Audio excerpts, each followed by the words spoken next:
Okay, so looking at topic 13, block 6, other methods of solving systems. And we are going to be looking at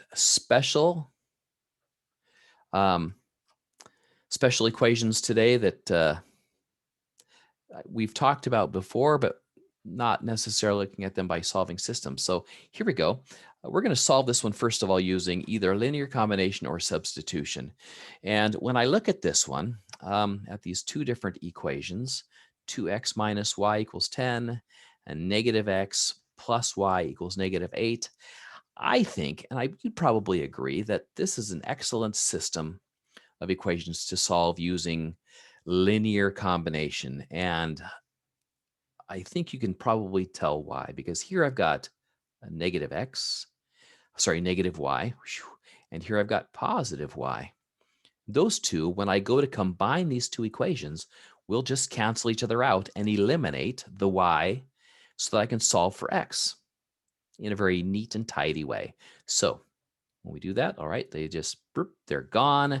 And so then we have 2x and negative x. When we combine them, that's just x. Look how easy this is. And 10 combined with negative 8 is just 2. So there we have, look at that. We solved for x just like that. Super easy, super simple. Not a whole lot to do for that one. But we do have to go back and solve for the other variable, which is y. So let's do that. We can substitute the 2 for x. So we'll go over here. 2 times x, which is 2, minus y equals 10. Okay, well, 2 times 2 is 4. 4 minus y equals 10. I need to subtract 4 from both sides. And when I do, that one and that one go away, I get negative y equals 6. Okay, no problem. And now because I've got negative y, I have to multiply both sides of this equation by negative 1. And when I do that, it changes the sign of everything that's here. So instead of negative y, negative 1 times negative y is positive y, which is what I want. And 6 times negative 1 is negative 6. So we have solved for x, we have solved for y, and we get, as a result, the ordered pair 2 comma negative 6. Okay, well, let's take a look at Desmos and see if we get the same thing by graphing in these equations on Desmos. So I'm going to share a different screen, go to my Desmos graphing calculator at desmos.com. And so one equation, I'm going to type it in right up here. It doesn't even have to be in slope-intercept form, which is really cool. And so we'll go there, type in our first equation, which is 2x minus y equals 10. All right. And there's our equation. And now we'll type in our other equation that we had, which was negative x plus y equals negative 8. And you can see if we scroll down here, we look for the intersection of these 2 points or these 2 lines, and it's right there. And what is it? It's 2, negative 6, just like what we showed it to be when we solved using linear combination. What a great way to check to see if your equation is correct. Use a graphing calculator, type in the equation, and see if that's correct. Now, I wouldn't recommend doing that first all the time because, well, that creates a particular set of problems. But here we check this. We got our thing is right. There's one solution, right? And it's 2, negative 6. Okay, well, let's go back to our OneNote page here. And so we know that that's a good one. Checks out just great. We love it. Bum, bum, bum. Okay. Now let's take a look at this next one. Now let's solve this one by um, substitution or linear combination, one of the two. It doesn't make any difference which one we want to use. But it has been a while since we've done any substitution, so it's probably a good idea to give that one a shot. Now, I know one of these equations that we have here will lend itself very well to substitution, and I believe it's this one right here. Negative 2x plus y equals negative 2. We can change this one around. Okay, I'm write it over here. Negative 2x plus y equals negative 2. And I can solve this one for y in terms of x. So if I want to get the y by itself, of course, I am going to add 2x to both sides of my equation. That one and that one go away, leaving me with y is equal to, let's see, I'm going to rewrite it as 2x minus 2. Okay, so anytime I see y, I can use 2x minus 2 in the other equation.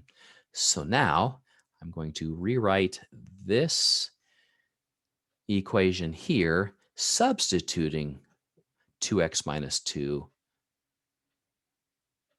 for the y. So we'll go over here.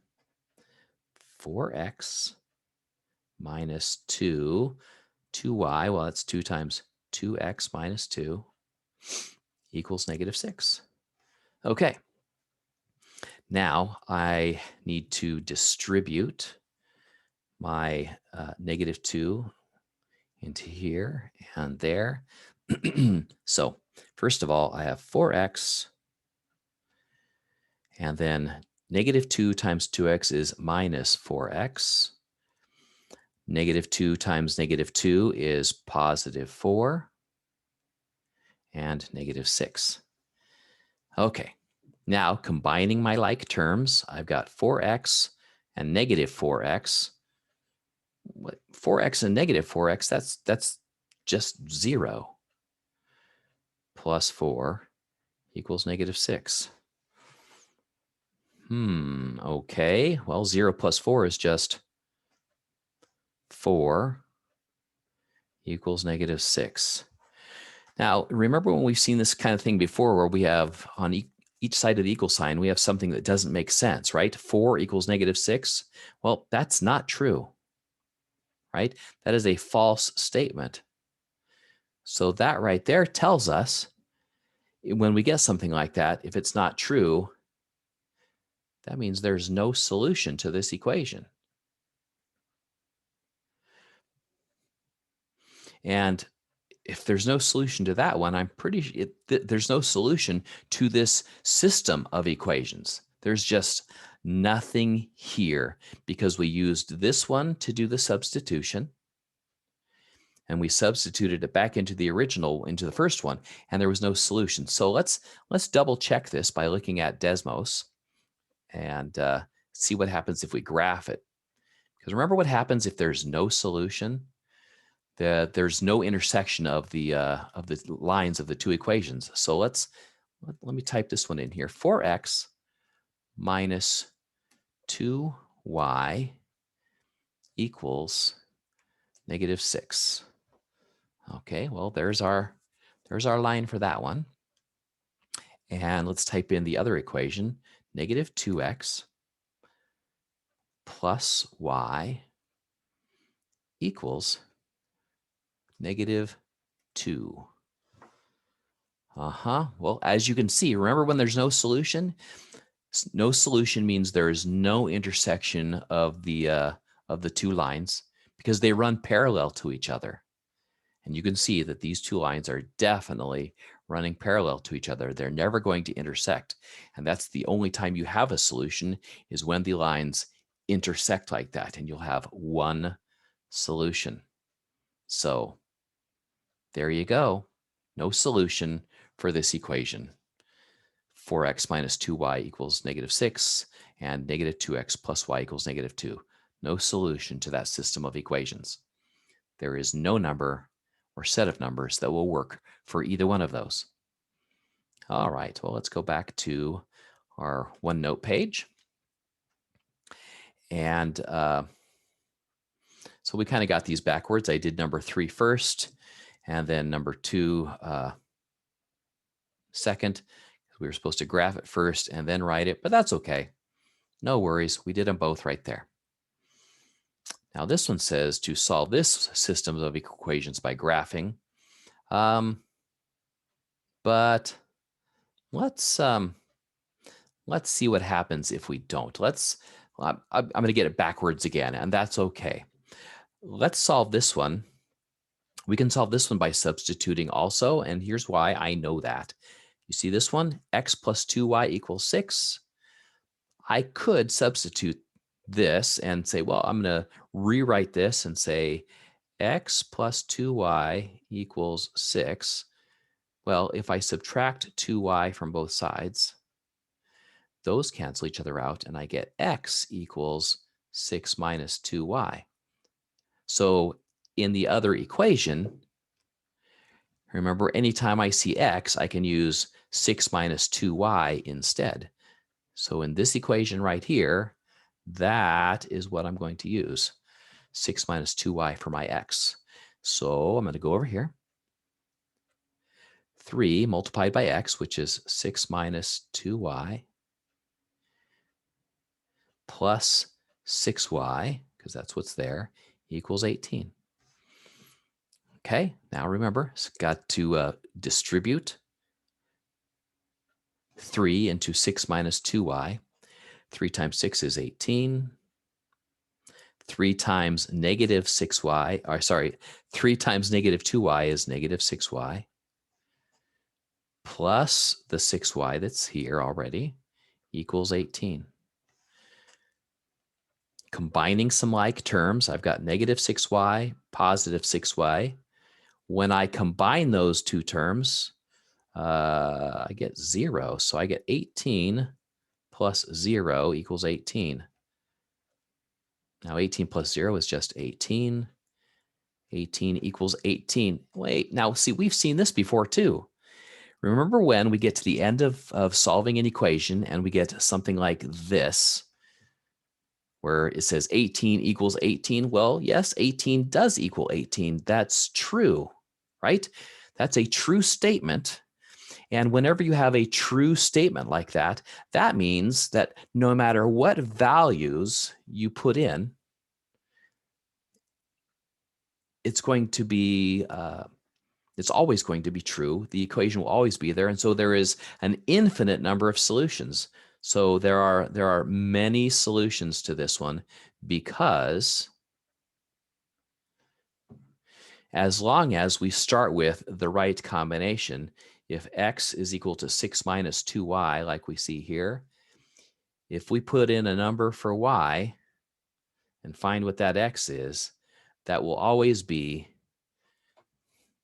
true. But don't take my word for it. Let's take a look at Desmos.